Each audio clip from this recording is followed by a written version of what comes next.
गुरुर्ब्रह्मा गुरुर्विष्णुर्गुरुर्देवो महेश्वरः गुरुः साक्षात् परब्रह्मा तस्मै श्रीगुरवे नमः. ഓം ശ്രീ സായിരാം. ഞുണ്ടി കണ്ണീരൊഴുക്കിക്കൊണ്ട് ഒരാൾ പ്രശാന്തി നിലയത്തിലേക്ക് വരികയാണ്. അയാളുടെ പാദത്തിൽ ആഴത്തിൽ ഒരു മുള്ളുകൊണ്ടിരിക്കുന്നു. അയാളുടെ വരവ് കണ്ടതും ഭഗവാന് ചിരി വന്നു. സ്വാമി ചിരിച്ചുകൊണ്ട് തന്നെ ചോദിച്ചു, ബംഗാരു, എങ്ങനെയുണ്ട് പേന?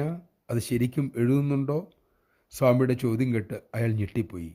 അയാൾ ഉടൻ പോക്കറ്റിൽ നിന്നും ഒരു പാർക്കർ പേന എടുത്ത് ഭഗവാന്റെ തൃപ്പാദത്തിൽ വെച്ചു. കരഞ്ഞുകൊണ്ട് അയാൾ പറഞ്ഞു, സ്വാമി ക്ഷമിക്കണേ, ഇനി ഞാനിത് ആവർത്തിക്കില്ല. ഭഗവാൻ ആ പേനയെടുത്ത് സേവാദൾ വഴി അതിൻ്റെ യഥാർത്ഥ ഉടമയ്ക്ക് കൊടുത്തുവിട്ടു. അങ്ങനെ മോഷ്ടിക്കാനുള്ള ആഗ്രഹമാവുന്ന മുള്ള് അയാളുടെ മനസ്സിൽ നിന്നും സ്വാമി എടുത്തു കളഞ്ഞു. അതിനുശേഷം വിഭൂതി സൃഷ്ടിച്ച് അയാളുടെ പാദത്തിൽ പുരട്ടി. ഉടൻ തന്നെ മുള്ള് പുറത്തേക്ക് തെറിച്ചു പോവുകയും ചെയ്തു. അങ്ങനെ കാലിലെ മുള്ളും കളഞ്ഞു. ജയ് സായിരാം.